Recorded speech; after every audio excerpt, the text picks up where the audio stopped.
The element that I was most attracted to in the script was the psychological mind play between these two characters, and also the confinement of that space and what it is to have to sit in one spot and be terrorized and basically held hostage without letting anyone else know what's going on.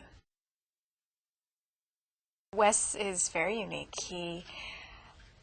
He can find moments that, as an actor, you wouldn't necessarily see that will really add up to a suspenseful scene.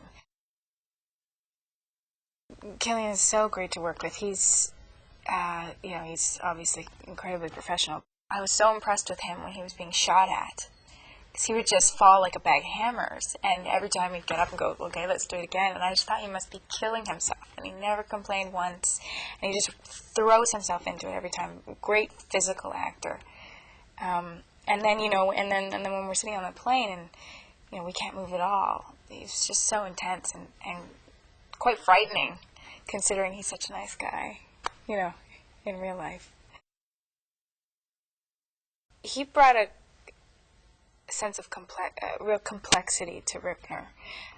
A guy who isn't without heart and actually grows somewhat attached to Lisa and gets a little bit more personally involved than a professional killer should.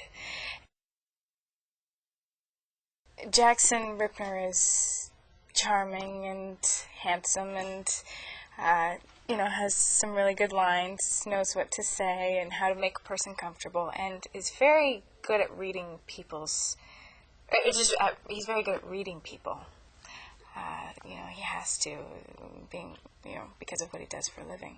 So he's really good at sizing Lisa up. Well, Brian Cox plays my dad, and at least my impression is that we're perhaps struggling with the same things, but not turning to each other for help. He's kind of stuck in the past a little bit, and he's finally, he's going through empty nest syndrome, I suppose. The chemistry between Ripner and Lisa is, they're quite drawn to each other to begin with, or so she thinks, and she really seems to enjoy his company, and he apparently is enjoying hers.